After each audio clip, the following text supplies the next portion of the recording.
One. This meeting is being recorded. Welcome everybody to this latest in the ValuesJam Deep Dive conversation series, and today it is actually the International Day of Peace, and aren't we lucky to be talking about that brilliant topic? And we have with us Roy, Ginny and Phil. We're not going to do introductions and use up time in that way, because anybody listening to this or watching this can look these people up, but suffice to say they know what they're talking about. So I think we're going to have a fascinating discussion. And to kick things off, we thought that the Secretary General of the UN, Antonio Guterres, has given us a lead, actually, because he's recently, last year, launched his new agenda for peace. And there are 5 priority areas. So I'm just going to remind us of those 5 priority areas quickly, and then we'll see where that takes us and enjoy the conversation. So the first of the 5 is strong measures to prevent conflicts at the global level. The second priority area is a paradigm for prevention that addresses all forms of violence. The third is updating peacekeeping operations.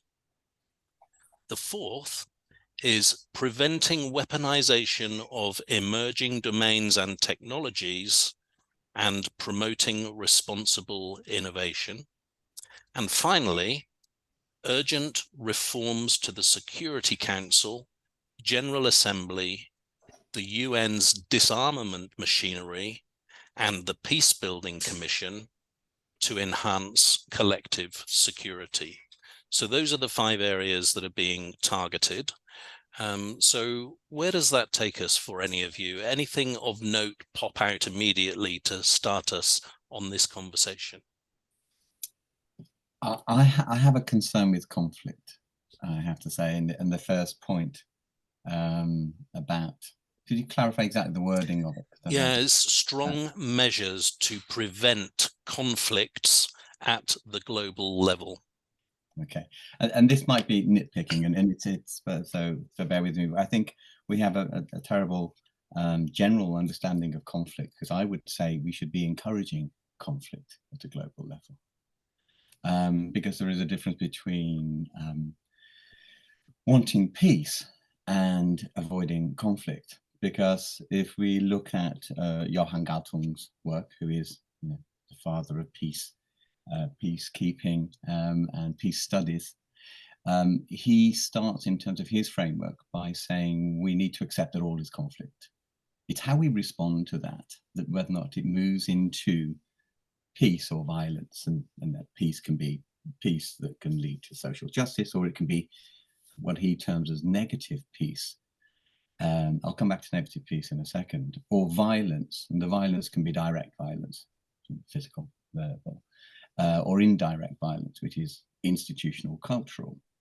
And the challenge that I have working mainly in education, but also in institutions, in corporate institutions and social groups, is the negative peace, which is the absence of direct violence, but it's not it's not the absence of violence, it's just absence from confronting it. And I think we are so geared towards wanting to create peace and avoid conflict, we create war. And it's a lack of understanding of it. And I think the desire to avoid conflict is what's getting us into negative peace situations where people don't challenge, don't call out, don't intervene on behalf of others, because they don't want to upset or seem to be creating conflict. And I think there's a conversation to be had in the public arena about understanding the benefits of conflict, especially looking through the lens of the model of Galtung.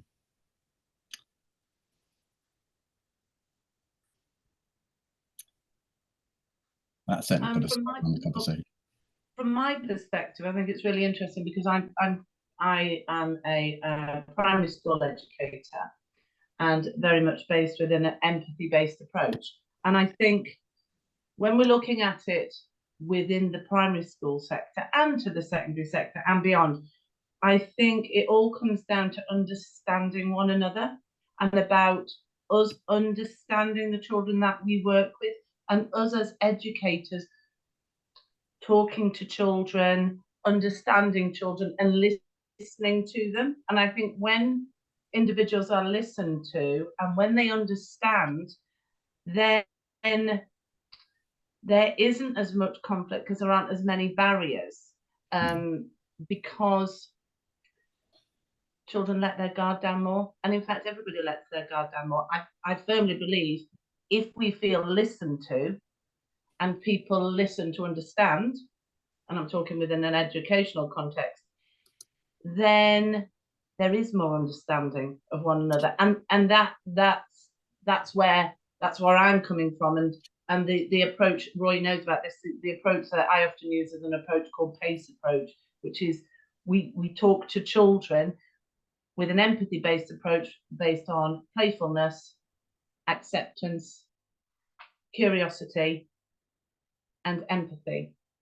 And that approach breaks down barriers. And I think when we can break down barriers and children then go, actually, I did this, and this is why I did this, and let's have a conversation about it, then they're less likely to blame others. And they are more likely to accept what they've done because they are being listened to. Yes, I mean, if you could see me, I've been here nodding rigorously to Roy, what Ginny was saying. So a couple of things, and my comments will come back on Roy was talking about with regards to conflict, what Ginny was talking about too with regards to the PACE approach.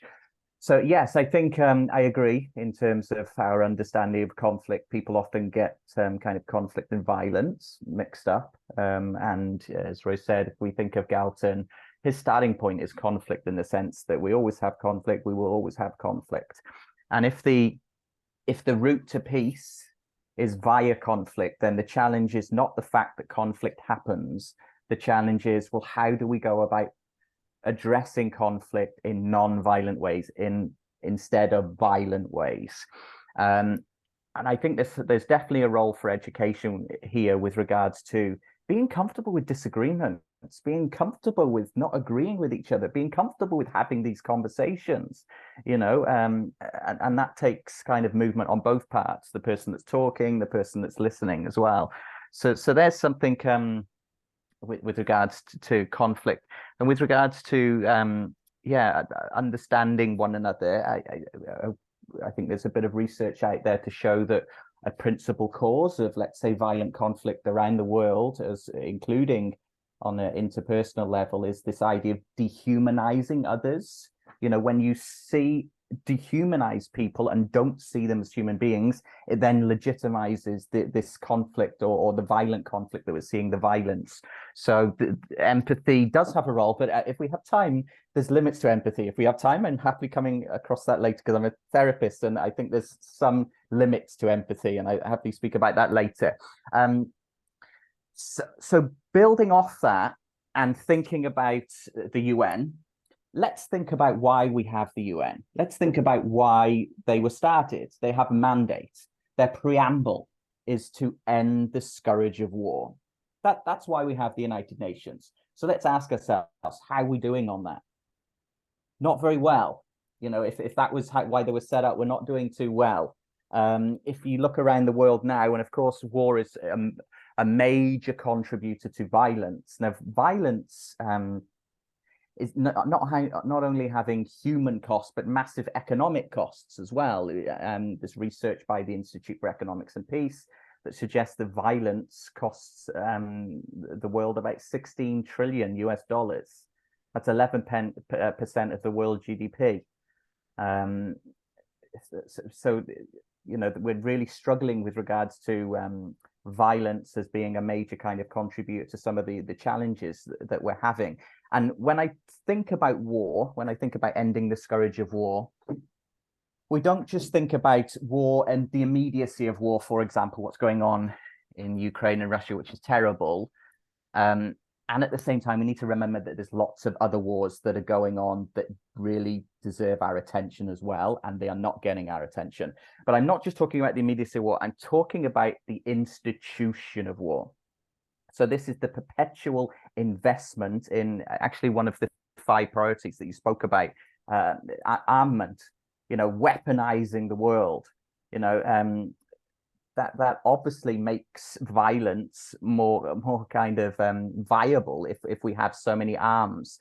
And let's remember, most, not all because of Ukraine and Russia, but most violent conflicts around the world often take place in global south countries.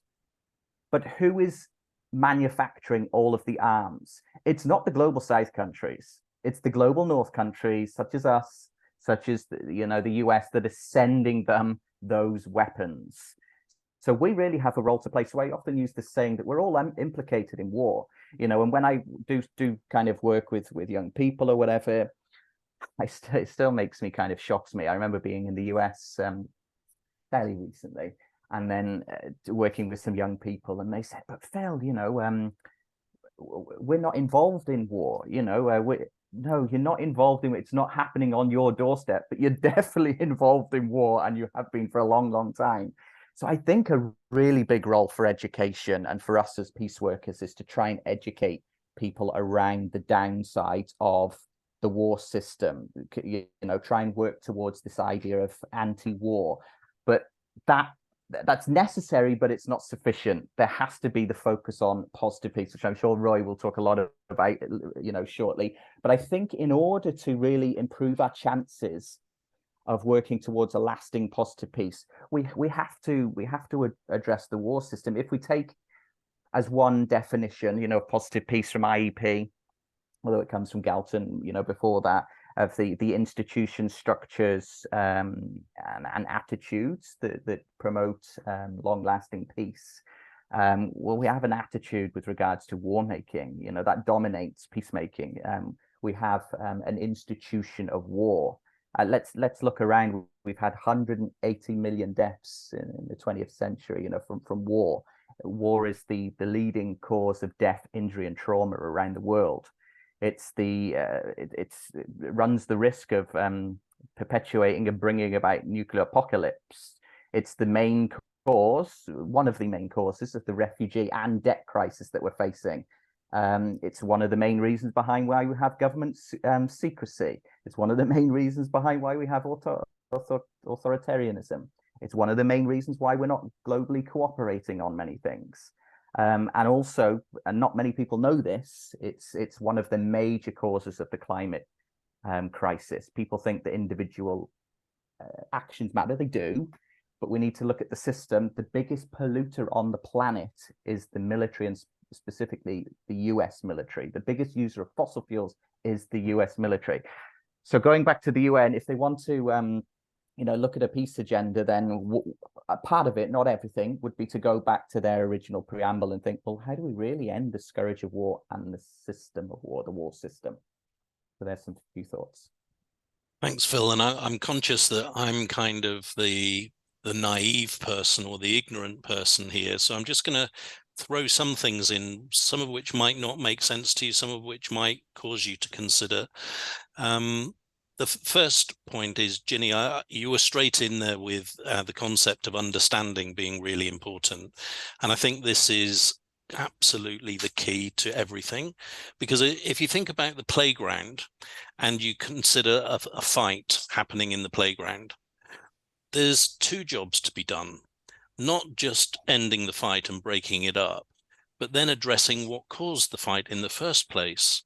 And Phil, your point about UN's original purpose for being to end the scourge of war, how can they do that when they have very little control over the environment that actually ends up creating the war itself? Their remit doesn't extend far enough for me, to consider that they are going to end war when they have very little influence on all of the contributory factors seems quite bizarre. And then I'm just done when I was listening to mostly to Phil, I found myself looking at those words again around the 5 priority areas. And it's really interesting that the use of the words conflicts, violence, weaponization, I would think that the language would be a lot more positive and peace oriented rather than negative and war oriented, because I don't think we quite understand the importance of language setting the tone. And once you start to use those words, that's where people's focus and attention will go. And then just one final point, which is around preventing conflict. So, who's the referee? Who's to say in a situation of conflict who is right and who is wrong? And I think that's a really dangerous area linked to the understanding piece that Ginny raised. So just some reflections on what the 3 of you were saying there. Who wants to jump in? Yeah, go Phil. I'm happy to go after you, Roy, or Ginny, if you want to, but I've No, you jump in, because I'm still, there's so many strands there, so you take the lead whilst I unravel all the strands. Yeah, they're very good reflections and questions. But one with regards to the UN, I think an argument could be made that if you're going to focus your attention on one organization in the world with regards to helping to advance the prospects for peace, UN would be the one where we put our attention. And at the same time, of course, we need global civil society. If you look at many of the revolutions that have happened, they've happened from the grassroots up. They've happened from people power. They haven't happened from the UN. So there's a role for everybody. Actually, Johan Galton, who Roy mentioned, he has this saying, there's a task for everybody in peace building. And part of the idea for that was to say, look, the UN has a role, but everybody does. And that's part of the idea behind the culture of peace as well, actually, the fact that everybody has a role to play, in peace building. So we've got a book called The Global Security System, which lays out an idea of a peace system and how we move away from the war system. And we talk a lot in that book about the role of global civil society, because I think, us ordinary people, but actually extraordinary people, have a really, really, really important role to play. And then with regards to the language point, it's an interesting one that I've always kind of grappled with.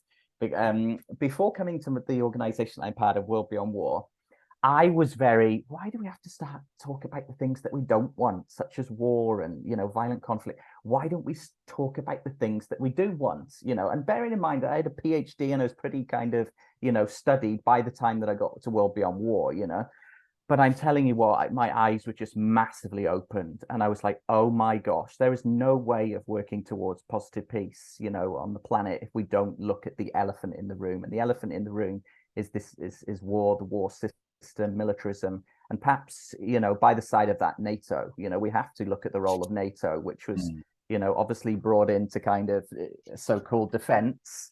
And help us in Europe, but many of the wars that NATO have been involved with have not been in Europe.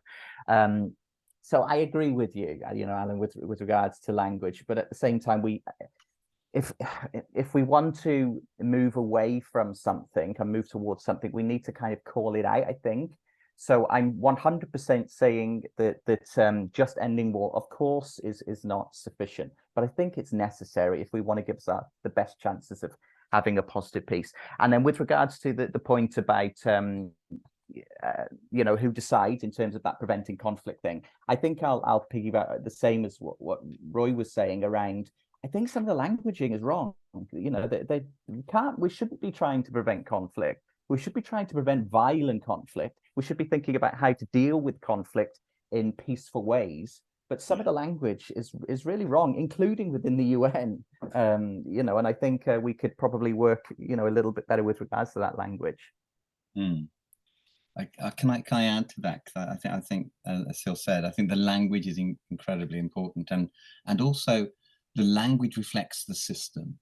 The language reflects the level of understanding. The language reflects awareness. And I prefer to use the term awareness. A fantastic peace builder, Adam Curl, who set up the Department of Peace Studies at University of Bradford, which I would massively recommend anyone who's seeking to study peace education and to peace work in general to go to look at the University of Bradford. But he talked about creating peace sort of from the inside out, from starting with your own self, starting with your own, and he used the term awareness, not necessarily understanding, not necessarily comprehension of the complexity, because it is huge. And in many ways, it is in the interests of larger institutions to keep us baffled and bemused and overwhelmed by the size of the challenge. And I think there is if we look at the level of understanding from a systems point of view, and in the work that we do when we work with institutions and schools, we look at the systems, the peace, the peacekeeping systems, like the UN and the blue hat and the blue helmets. They're there to keep the peace. But that's quite a simple system. That's you've broken the rules. We're going to come in. Sorry, these are the rules. If you keep the rules, that's fine. When the rules are broken, then you move into peacemaking. So that's when the UN has its dominant role, where we come in and try to reconcile, do restorative practices, come in and stop the violence happening. But it's still, it's using simple or complicated systems.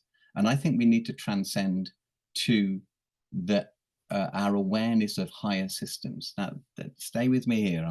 It's a very challenging area, because the moment a lot of people start even using the word transcend, that we have a prejudice. We have a prejudice to the word peace anyway, but we have a prejudice to the word transcendence, because it implies we can be more than we are, and there's more to us if of possibly emotional, creative, and spiritual. And I would argue that there is. I would argue very strongly that as human beings, we are made up of our relationship with ourselves first and foremost. And so work at your own inner peace and your own peace with yourself, and then your peace with the people around you, and then your peace with the environment. And that requires us to move from simple and complicated systems into chaotic, not in terms of the negative idea of chaos, but the definition of chaos from a science point of view is order without predictability. You can't go into a real conflict and chaotic situation without having a grounding in the simple systems. I'm not denying them. I think they're essential. But once we've got the simple systems in place, let's now build up that to the more complicated. How's this all interconnected? What happens when we spend, as we're saying, trillions of dollars on violence, but make possibly the same amount in managing the military machine? So there's how do we manage that? And then we do that by going actively into the chaos, actively into the conflict, with awareness of the reality that this will be disruptive. This will be sometimes overwhelming. This will be a challenge emotionally. It will be a challenge intellectually. It will be a challenge materially. I mean, have that conversation. How much are we willing to let go of in terms of our stuff to make that difference? And it will be a challenge in terms of our spiritual, whether that manifests in religious, in order for us to get to systems that are self-organizing. And there are many models on this. And again, I would refer to the work of Dr. Luke Roberts, who's got a new book out, and I'll get the name of it for the end of this. You should have a look at, because understanding our necessity that simple practices within ourselves, I firmly believe, and I can argue the case, that over time transform with consistency to become places of positive peace, activists for peace, rather than passive resistors to violence. And I'm interested in whether or not that's whether you feel that the idea of we as a society in the global north have got the maturity to bring peace, I would argue at this stage, I doubt it. I doubt it. I think we're a very immature culture that fixated on all the things that adolescents are driven by. And we need to bring wisdom into our work, and not just short-term benefits, profits, or gain, whether or not that's gained by money, status, and all that. And so I'm not pessimistic about it, but I'm a realist when it comes to peace work.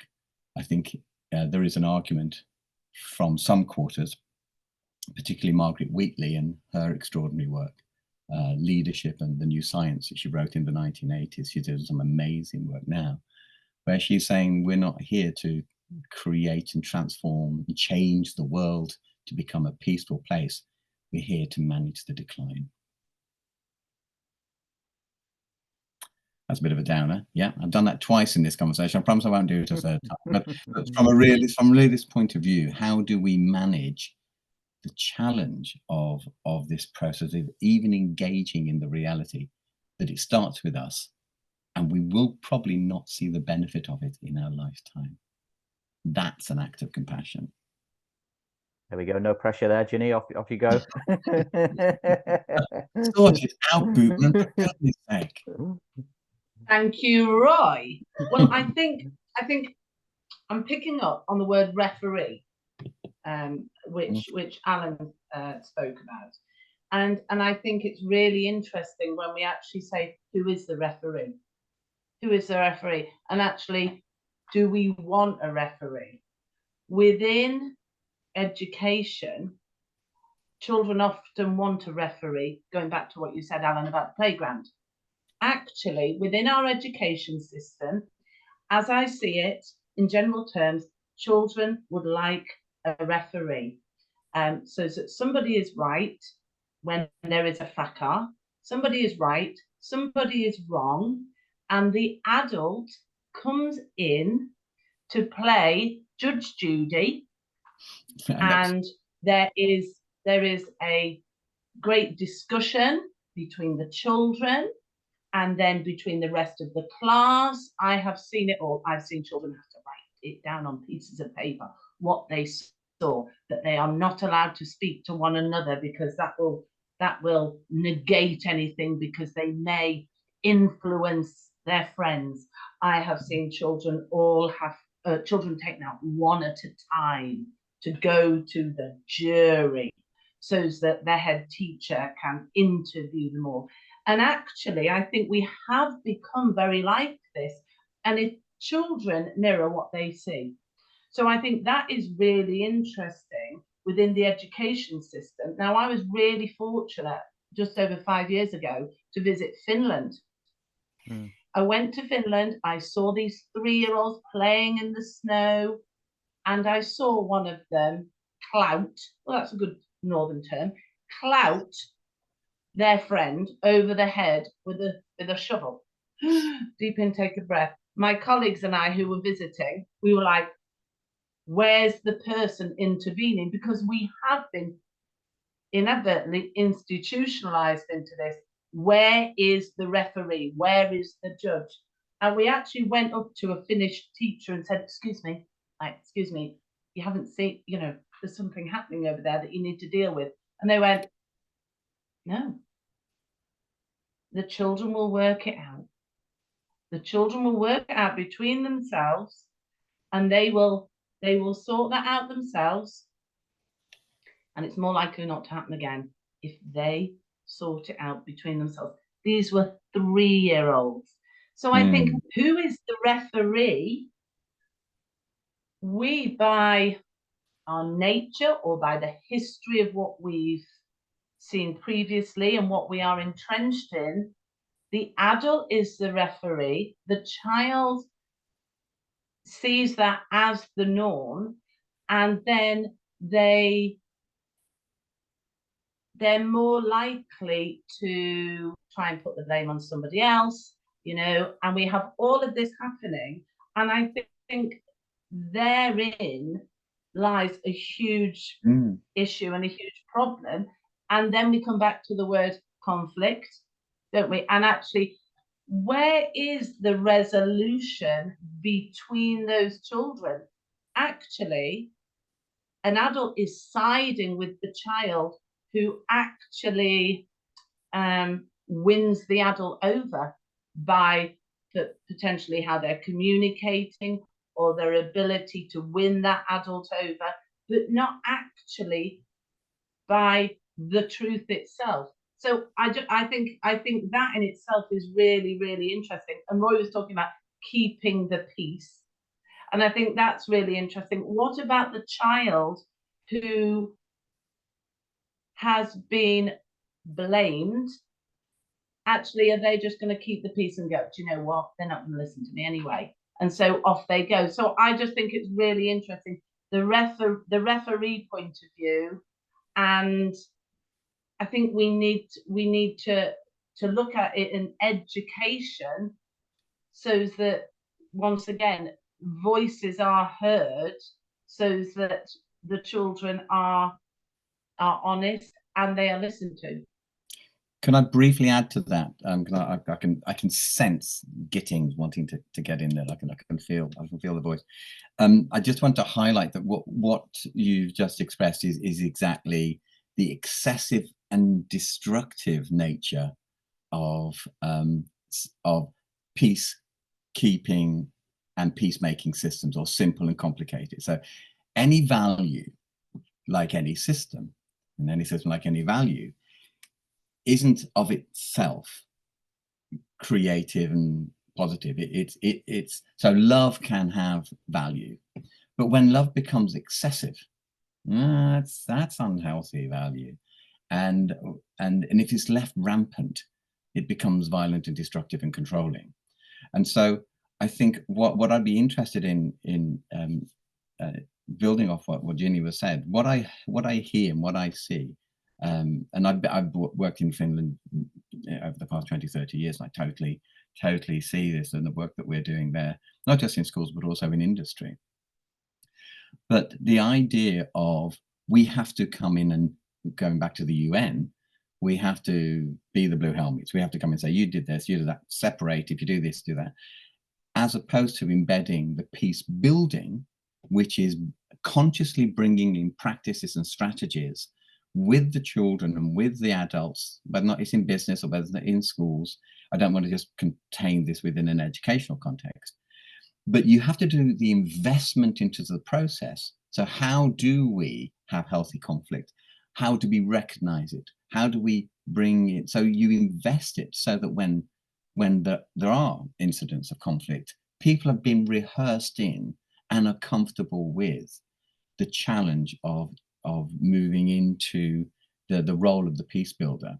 Because one of the things that causes so much negative conflict or violence, and I know that word has connotations. I was in a school, we're doing a project in a school in Oxford this week, where even the word violence itself, so can we choose another word? We just don't like the word violence. I said, but it is, using Galton's model.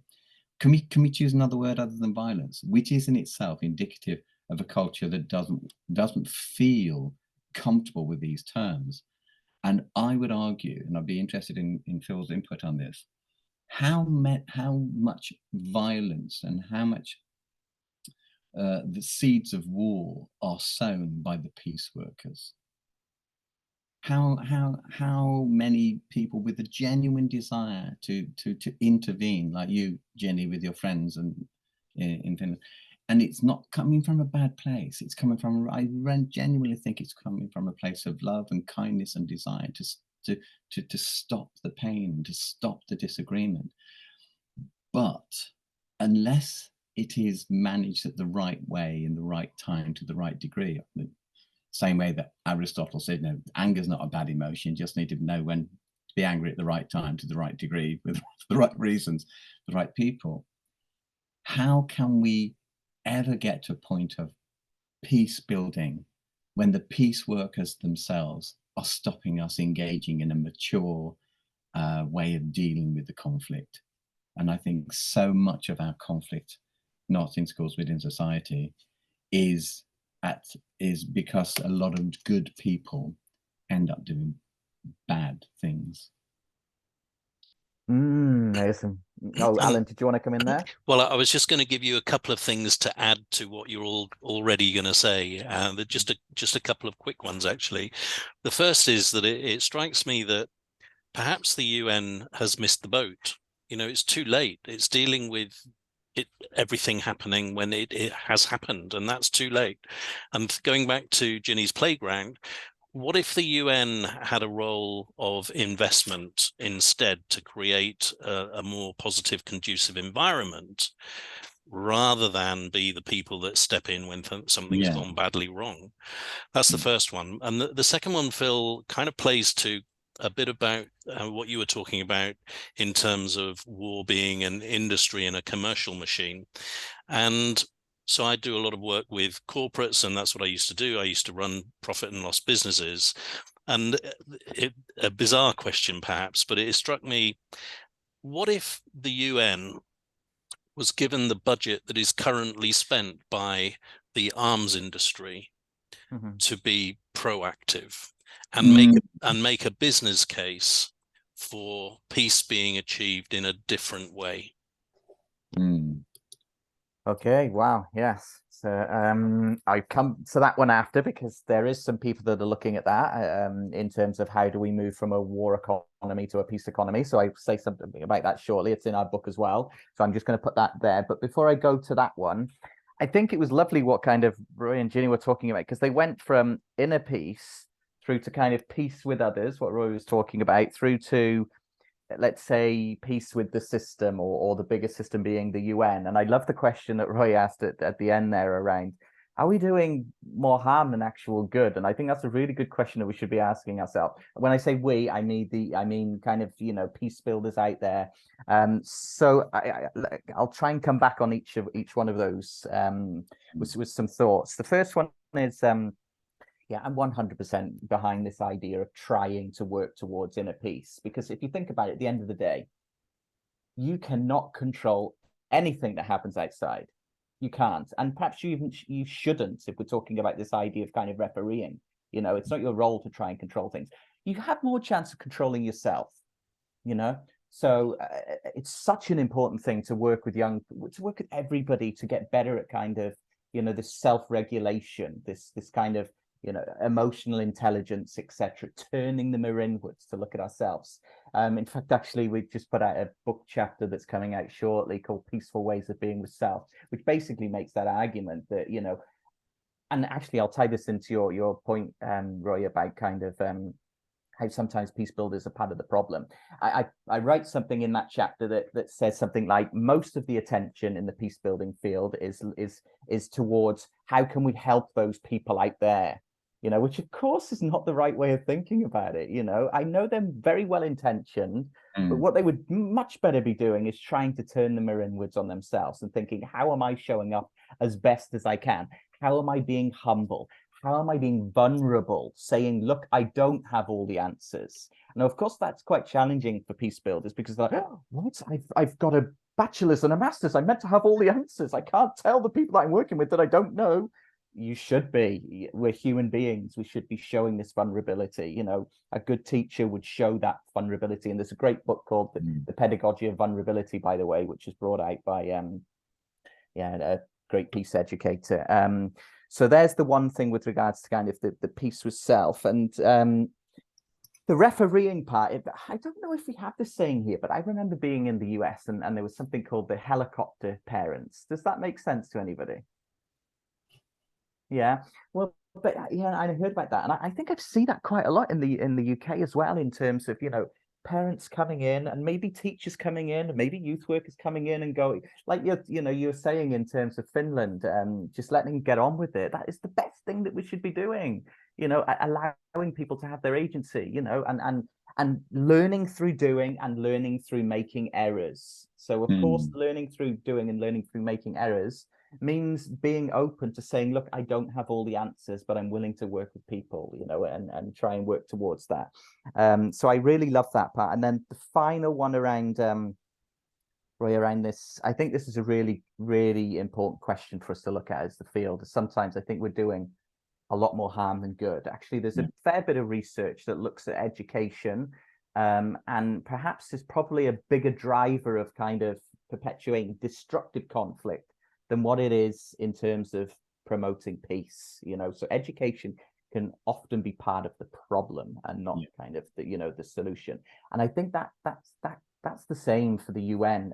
Actually, on Alan, you were saying in terms of your you know, the priorities that were brought out from the UN, one of the priorities should be around reforms to this, you know, the Security Council in terms of how it's set up. It should be set up a lot more democratic. Look what happens now. 5 countries basically have the monopoly, you know, where it's the United Nations, where it should be kind of a collaborative, you know, venture. But I think part of the way in which peace builders or the peace building field can in some ways be part of the problem is thinking that global north white elitist knowledge is the best knowledge, you know, that we have the answers and we're there to go to Nigeria and teach Nigeria how to do peace and conflict work, etc. I think there's a fair bit written about that, and I have my maybe based on experiences of working in the global south, I have a certain kind of way of looking at that. I think that at the end of the day, good education is about communication, is about dialogue. And it takes this dialogue between the learner and the facilitator. So that's not saying that the learner always has all the answers. So that might be a bit controversial. That's not saying that they do. It's not saying that the teacher does either. It's saying that actually you and I, we can learn things together, and let's have this dialogue. Let's use this communication, you know, between us, this collaboration maybe, you know, between us to try and learn with and from each other. So there's some kind of initial kind of thoughts on that. And then with regards to the Alan, your question around the financing, that's a brilliant point. I mean, relatively speaking, the UN doesn't have a big budget in comparison to what the military industrial complex has. It doesn't. So what would it mean to, for example, 2 trillion a year is spent on you know, the military industrial complex. Half of that comes from the US. Estimates by the UN, and World Beyond War, etc., suggest that it costs about 30 billion to end global starvation on the planet. So what would it take to kind of, you know, transfer that money away from war-making activities towards more kind of productive activities? There is some kind of, I think it's business for peace or something like that. It's the business plan for peace. Business plan for peace. Yes, exactly. Which I think is a really good book. There's others out there as well, which make suggestions with regards to how can we use this money as well. But yeah, there is work being done on that. And I think the private sector does have a really, really critical role to play in terms of helping peace work. It's not just about the UN. It's not just about global civil society. The private sector has a really important role to play as well. Oh, that is such a an interesting shift. I mean, I would recommend go and have a look at the businessplanforpeace.org for those that are interested in commercial argument for this. But you see, there is a shift happening, and this is where I'll be optimistic for a few minutes. Just I'll go back to my more doubt self in a second. But what we're now seeing, what I'm observing, certainly within colleagues and businesses that I'm working with, is this desire for recognizing the need for more than just the bottom line. And I know, Alan, you've probably got a lot to add to this. Is, are you seeing this shift in business saying, yes, of course we've got to make profit, but not profit, going back to that, to our Nordic countries, that we have profit that's material, but we also have the profit of our healthy, happy staff. So we have our different profit and loss accounts, which are social and emotional, not just financial. And I would just endorse really strongly, if we're looking for key pointers for making this change happen, it's what Phil said, it's dialogue. It's absolute dialogue, because dialogue is a skill and it requires practice.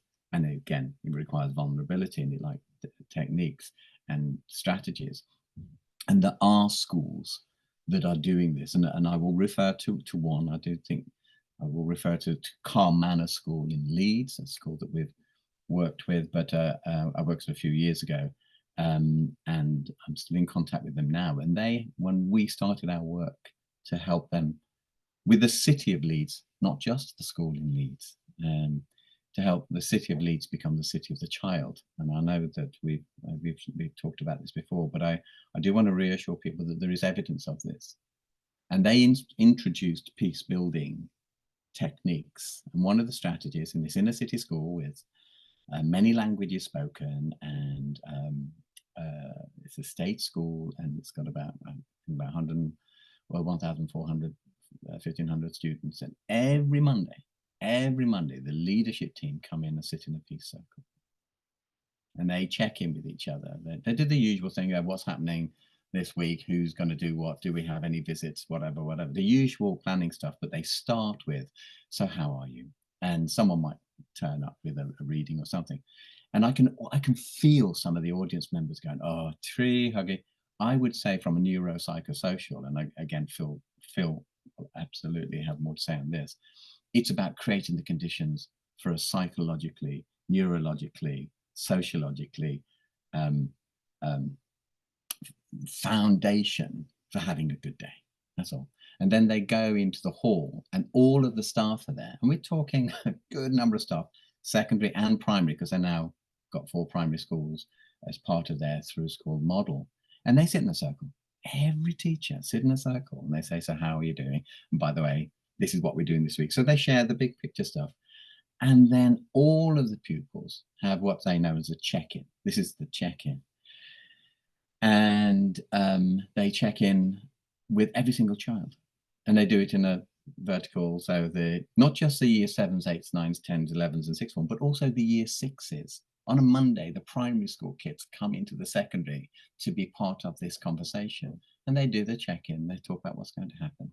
And then on a Wednesday, they check up, and on a Friday, they check out. The children, not the whole school. But what this means is that by 9:30 on a Monday morning, every single person in that community has had a voice. And they also introduce the restorative practices, and they've been doing a lot of work with the wonderful Mark Finnis and others. And again, I think what the impact there is, they've been given the peace building tools. So if there is a conflict, they have a language for that. They have peace workers who within each class. So they have a whole system, a structure. So simple structures, complicated, complex structures. And in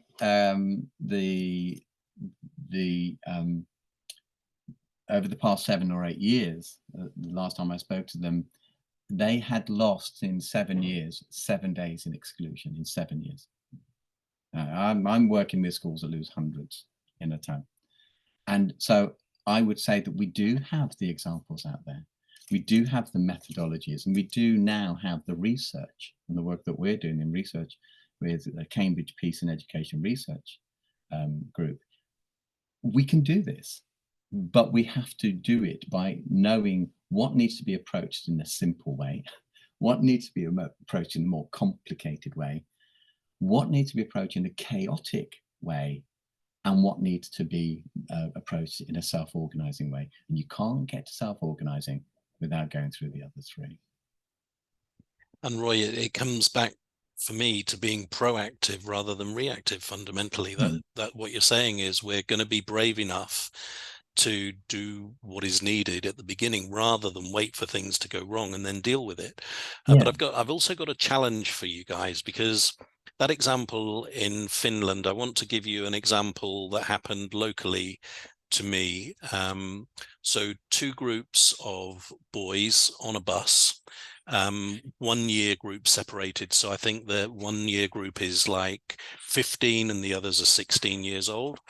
And one of the 16-year-old boys punched one of the 15-year-old boys in their group. The result was that the 15-year-old boys, around 10 of them, chased one of the 16-year-olds off of the bus, caught him, and he's now in hospital having to have an operation on his eye. So I'm drawing a parallel with the example in Finland. How far are you willing to let it go?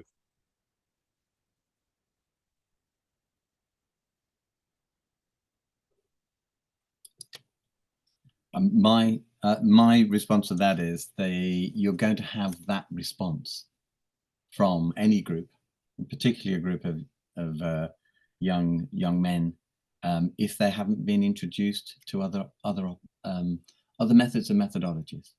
Mm-hmm. If that's how they see, that's how you deal with it. And again, Phil has far more experience in this area than I do. But the idea of expecting them to be different when they have not seen different is unreasonable and unworkable. And that's why peace building or strategies for understanding. And my background is in the theatre and the arts, and so I use that as a tool, and using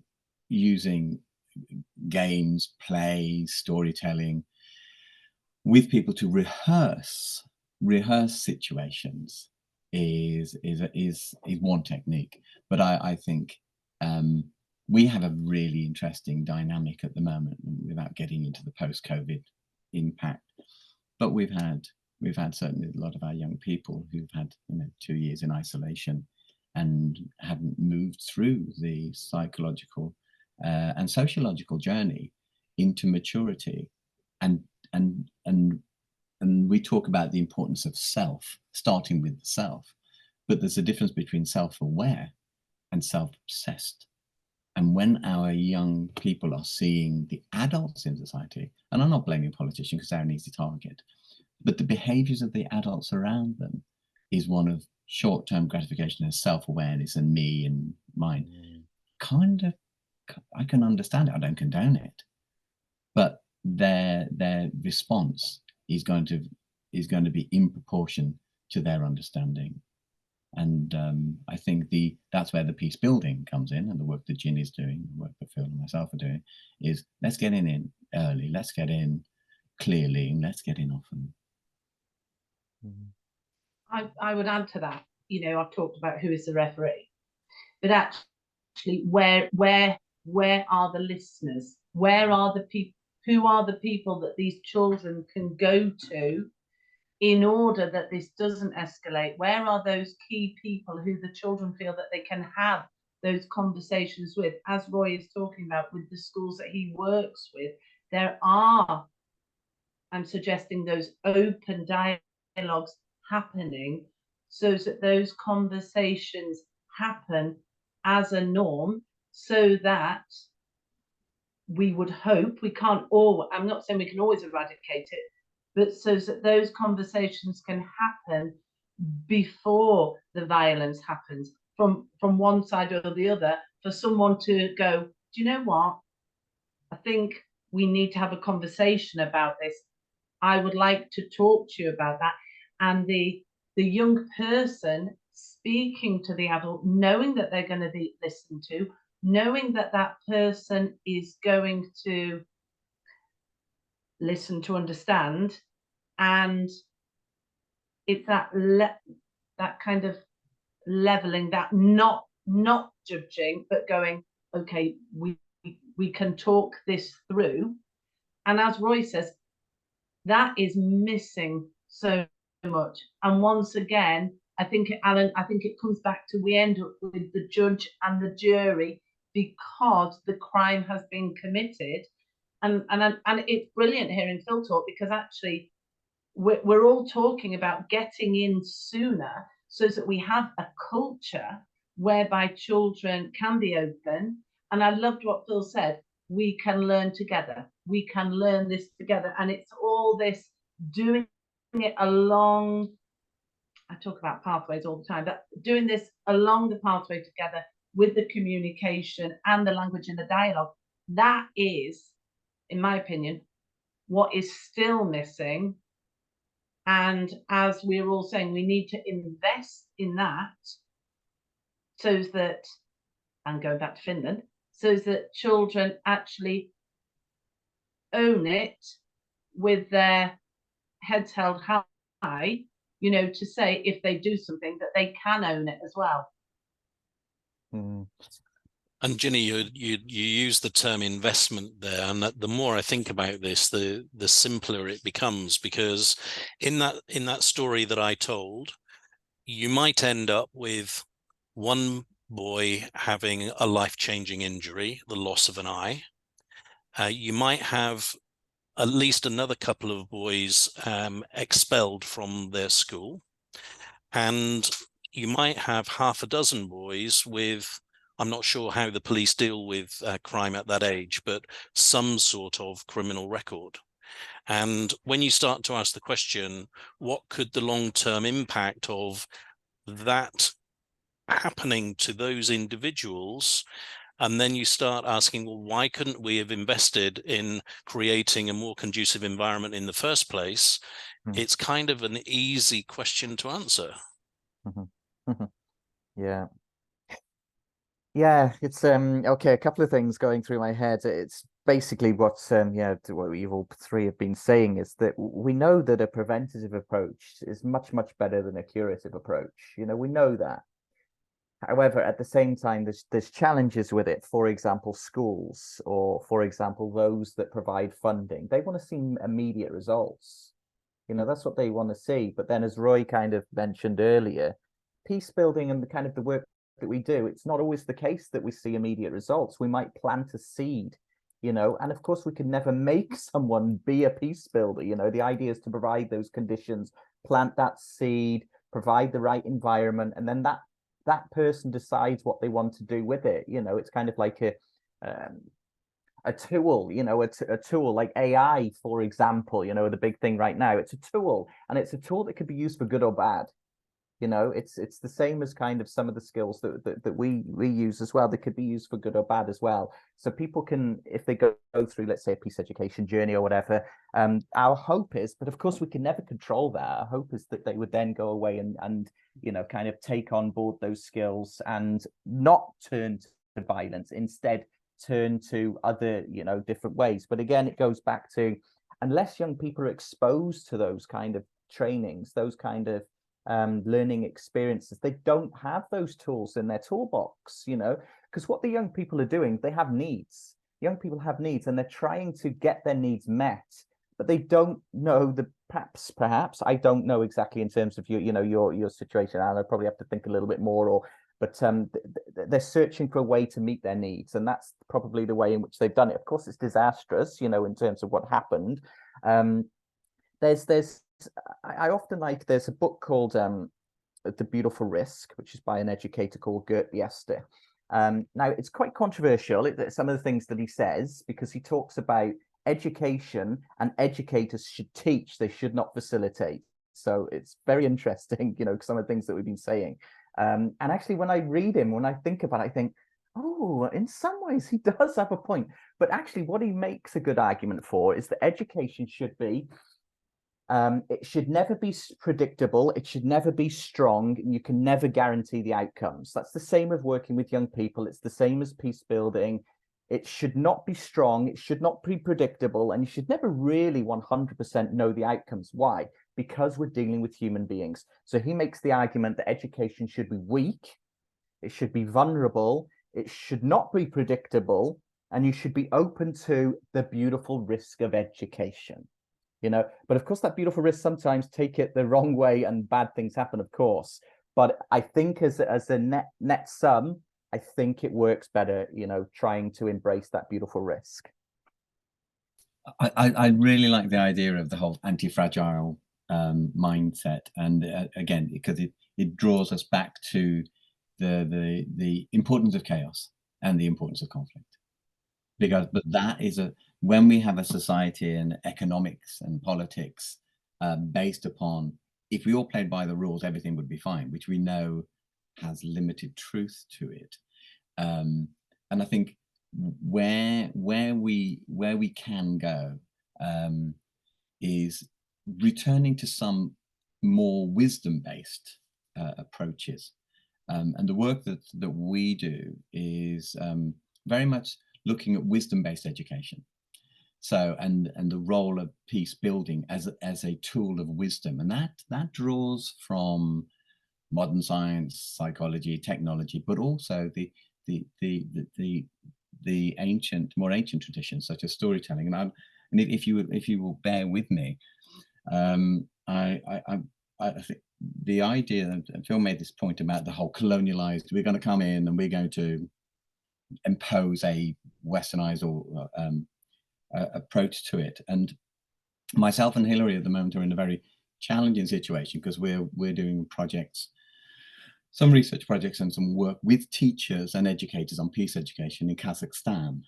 And the last thing we want to do is turn up as the authority, because that would be, and this is for those of you who don't know the history of Kazakhstan. For 300 years, they were under the Soviet rule. They've been liberated for about 40 years. And a third of their population are descendants from those people who were sent to the Gulag. And when I was there a couple of months ago, and we're going to be inviting some of the scholars to teachers to Cambridge in a couple of weeks, and then we go back in terms of this exchange. And one thing that we do with the groups is do storytelling. Listen to people's stories. It's about encouraging the schools, a dialogue. And the day after we'd done this, one of the teachers came in and she brought me and Hilary a huge bag of kurt. And I've got a kurt here. If you don't know what a kurt is, this is a kurt. Kurt is cheese. It's very hard. It's very hard cheese. And the reason why is because they're a nomadic culture. It's the 9th largest country in the world. It's huge. It only has about 13 million population. It's also got a great deal of wealth over the recent years in terms of mining and oil. So they're an interesting space, and they are finding their story. And I was fortunate enough to spend some time talking to some of the young people there. It's one young man, and we were sitting in a yurt in the university, and he was saying everything in this tent has got a story. And he said, he said, there's a little cradle there. It's beautiful. And he said that we have a saying, we have metaphors and proverbs and stories of everything in our culture. And we have a saying that says the women of Kazakhstan rock the cradle with their one hand and they rock the world with the other. And he said, we also love our horses. He said, our horses, we love them because first we ride them and then we eat them and then we wear them. And he said, as a nation, we are refinding our story. And so the next day, this teacher brought this kurt in, and it was from her grandmother. And it's hard cheese because they would, this is how they would sustain it. They didn't grow vegetables, they'd have meat and cheese, and they'd keep this. And when the concentration camps, the gulags, were built for the women and children of the dissidents, and this is a really important point. The women and children they were also housed in the gulag, and the women of Kazakhstan would get the kurt, and they would throw them over the fence towards the women and children. Now, the Russian soldiers and the guards didn't know that these were edible. They thought they were rocks. And so they encouraged them to throw stones at the children. They encouraged them to throw these at them. What they didn't realize is what they were doing were feeding them. And this was a gift to me by one of the children who was in the gulag. And the point that I'm trying to make is, if we are seeking to move away, and going back to the United Nations being in peacekeeping force, the first thing we need to do is A, be respectful of people's stories, and second, allow them to tell their story. And then the third thing is be a party in helping them change their narrative, not coming in and telling them what the story is for them.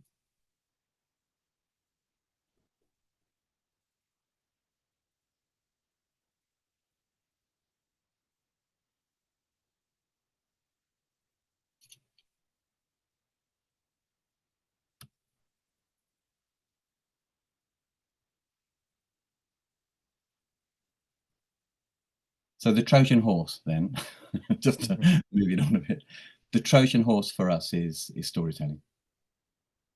And Gina was talking about the importance of dialogue, and I would say you can't learn to speak to someone unless you have found your voice. And I'm a great advocate of oracy. And I would also recommend, if anyone wants to find out more information of oracy, go to oracykcambridge.org. They're a fantastic resource out of the Hughes Hall College there, led by Professor Neil Mercer. And one of the things that we found, because I've been doing oracy work for about 30, 40 years, getting someone to find their voice is just a beautiful thing to watch. Because when they found their voice, then they're in a position to understand the art of listening and the art of dialogue. And then the next stage for peace building is to have the curiosity and the compassion to want to hear someone else's story. And it goes back to a point that was made earlier. We don't know these people. We can attack them and we can dismiss them because we don't know their story. And that is one of the key things of perpetuating conflict. It's because we just don't know each other's story. And some people may dismiss that as trite, but what I would say, I think it's absolutely key to changing the narrative of violence into peace by actually understanding the power of narrative. And you're reminding me of, it was a Budweiser advert, and they basically paired up people from totally opposite seeming backgrounds, didn't tell them what each other's backgrounds were, and gave them a task to do, which they did. And then after they'd completed the task and built some form of positive relationship, they were each told about the other person and their background. And it was fascinating because they'd been together and built the bond, they were very accepting of each other. Whereas if that had just been described to each other from the outset, probably they wouldn't have dreamt of interacting with each other. And so going back to this idea about what if the UN had a budget from the arms sector, imagine if they had an initiative to encourage storytelling in countries to find their voice as the starting point. Yes, I think, yes, that would be great. I think we are seeing a lot more kind of interest around this storytelling. And I just want to come back on a few things that Roy was saying. I mean, I love this idea of curiosity and compassion. You know, we've got to be curious to be in this space with other people and be there in kind of compassionate ways. Which I see as kind of similar to but different from empathy, Ginny, which we could kind of talk on. I think I'm more of a and Roy, you know how much I love Carl Rogers. He's like my #1 hero in the whole world, you know, in terms of empathy. But I do see faults with it, actually, and I'm steering more now over to this idea of compassion. And I can give you an example of which is taken from Paul Bloom's work. There's a book called Against Empathy. And he talks about kind of the differences.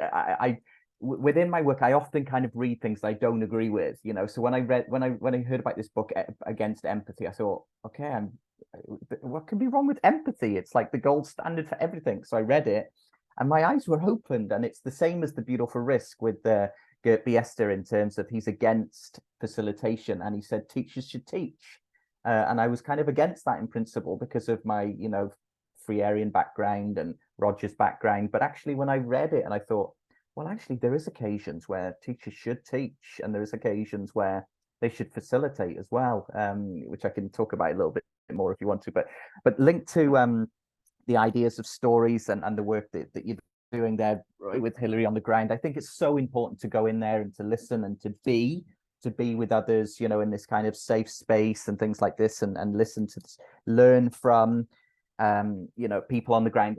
And one thing I've also found as well from being on the ground, you know, a lot in South America and through doing research in Bolivia, is that I think we've got to be careful, which I know you and Hilary won't, but not to go too far in the sense that we're there to kind of extract stories from them and say, oh, thank you so much for your stories, see you later, you know, and not bring in that idea of this dialogue, not bring in this idea of human relationships. You know, you're not not there to kind of, oh, we're here to extract the story from you and write it up in our journal, you know.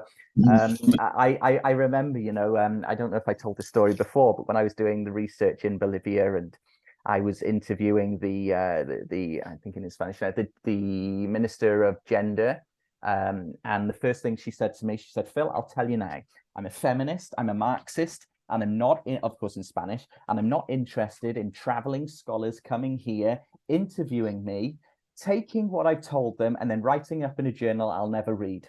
Okay, so I was like, oh, okay, and then we got talking, and actually we got on really well after, because she asked me questions. She said, how long have you been in Bolivia then? And then I told her, and it was a long time, and I had a partner, and I'd done many things in Bolivia. And her kind of way towards me just totally changed. And the fact that I could speak Spanish totally changed, because she didn't see me as flying in for a week or 2 days, doing the interviews and then seeing you later. She saw me as kind of invested in and interested in kind of supporting, but also learning from what was going on in Bolivia. So what I did was I said, okay, brilliant. What would you like? You know, what would you like from us then? What would you like from us? Or how might we be supportive in any way? What do you want? You know, and she said, well, I think and this has got me thinking, because she said, she didn't say this, but I wrote it up in other things. I don't think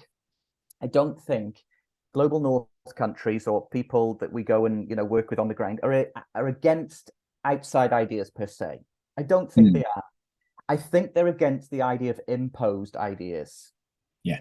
But if you go there within the spirit of, we are here to collaborate, we are here to learn, then I've, you know, like, so for example, this Minister of Gender, she said, I think what would be really useful, Phil, if you could put a report together for our team within the gender, you know, gender team, based on some of your findings. And how about if we do kind of a co-organized conference at the end and share those results with the likes of the UN and Save the Children? Fine. So what we did, and this is the whole idea, and I think this is what the peace building field could really improve, is this idea, instead of doing to, or doing about, or doing for others, how do we move towards this idea of co-creation, where we do things with and by local people or local communities? And with that idea of doing things with and by, when I was in Bolivia as well, I was doing this, you know, kind of facilitation and asking lots of questions and things like this. And I remember students kind of come up to me and kind of push me back. And I wrote something about this, actually, push back in peace education. They said, Phil, you know, we love you, you're great, but can you teach us stuff? I said, what do you mean? They said, well, it's great you're asking loads of questions, but you've been to other places and we want to learn about some of the other places you've been to. And, you know, I said, well, what do you want to kind of learn? And they said, well, we're really interested in education. You know, could you do, I don't know, some kind of a session around some of the radical thinkers around education? Okay, who are you thinking? And well, we ended up doing a session, a dialogue and things like this around Montessori, Dewey and Freire. But that comes from them. So what I'm trying to say there, Roy, which I know you and I know Hilary, you won't do that, but there is sometimes this idea of kind of going in and, you know, oh, we're listening to the stories and we're extracting their information, you know, without really asking the people and going, what do they want from us as well? Exactly. I mean, I totally concur. And it is creating, but it is attention. Yeah, it's attention. To your last point, it's attention, because the first thing is there is an expectation from all parties, and you have to. So we're fortunate for this. This is a 3-year research project, and our job is to just do the initial stuff and then be there to support as they shape it. But it isn't coming in and doing to, as you say, doing the restorative model, doing with. But it is this tension, and so what we've done is taken the restorative window model and combined it with a compromise model, which comes from the business sector, which is, you know, sometimes you have to do with, and sometimes you have to avoid, and sometimes you have to champion and fight and just do too, even. And sometimes you have to facilitate. And all of these words, and the part of a wisdom-based approach to peace is knowing when to do with, when to do for, when to avoid it. And I think that is moving us from a clear, structured, simple model of peace education to the more complex. And in order to be able to know, to use the wisdom, to know when to apply the best strategy, at the heart of that is having the time to understand what it is you are bringing to that space, what they are bringing to that space, and what is needed. And those skills of listening, vulnerability, adaptability, and I think the key to peace education is humility. Yeah, because that brings us back to how are you dealing with your ego. And I've put my hands up to this. I've been doing this for years. There is a danger saying, oh, here's me coming here with all my bells and whistles. Aren't I wonderful? And in my early years of doing education, I think my ego loved what I was doing. And there is a concept in wisdom-based education of doing your human evolution. And the way we do our human evolution is turning up into a space and being vulnerable to having our ideas dismissed, challenged, even undermined. And so the core competencies of listening and dialogue are central to that. But this is about us saying, if I am able to deal with my own inner conflict and wrestle with my own little ego and doubt myself, yet still want to turn up, then maybe I've got something to offer to this group. If I turn up with certainty, and Ian McGilchrist makes this point in his fantastic book on the divided brain. He talks about certainty. He said there's a great danger with people who are certain, and those people who think they are certainly right are certainly wrong. So, Roy, I think that's a really good summary of the conversation on which to end. But I've got one kind of bit of playfulness for us to finish with, if we could. So, if Antonio Guterres was here now and he pledged to do whatever we asked him to do to make the world a better place from a peace perspective, what would each of you ask him to do that is as practical as it can be, please, rather than too high level? So I'm not going to ask anybody in particular to go first, because that would be putting on you on the spot. But if the person who has something come to mind first would like to volunteer, and then we'll just go around the rest of the room to finish. I've got a response to. I think you should get rid of the peacekeepers. Okay. I think then move on to the next level. You've done the peacekeeping. We need to invest in peace building strategies, not peacekeeping strategies. Being an active force for education, training before the conflict starts, not coming in with a blue helmet once the conflict is beginning. So move. Thanks, Roy. To peace building. Who's next? I'm happy to go next. Thanks, Ginny. I would like to replace the inverted commas helicoptering in to deal with situations, and I would like there to be a toolbox that begins at primary school level and is part of the education system, so that from when children come into school, they have got all of the tools that they need, that they can then use when they need them. They can pick them out of that toolbox that they have, and that it then becomes consistent throughout the world, throughout the ages, so that it is a continuum, so there is no gap, so that it becomes, I'm going to be a bit deep now, it becomes a toolbox for life that they can go into and they know how to use, and everyone else around them is using it consistently. Brilliant. Thank you, Ginny. Phil, what have you got?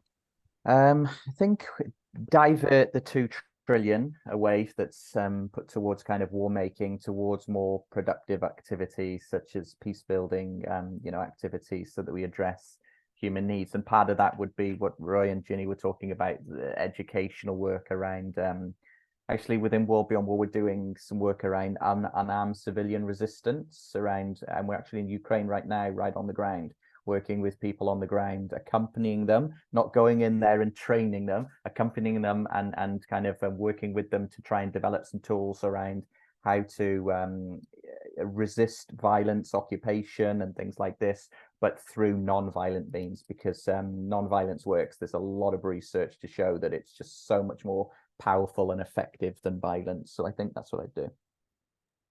Okay, and mine, I guess it's a little bit similar to yours, Phil. I'm thinking I would ask Senor Guterres to encourage all of the big businesses in the world to join the Business for Peace group and to fund a Let's Find Our Identity storytelling initiative in troubled places, so that we can start to collect data about how effective that approach is in order to justify more of it in the future.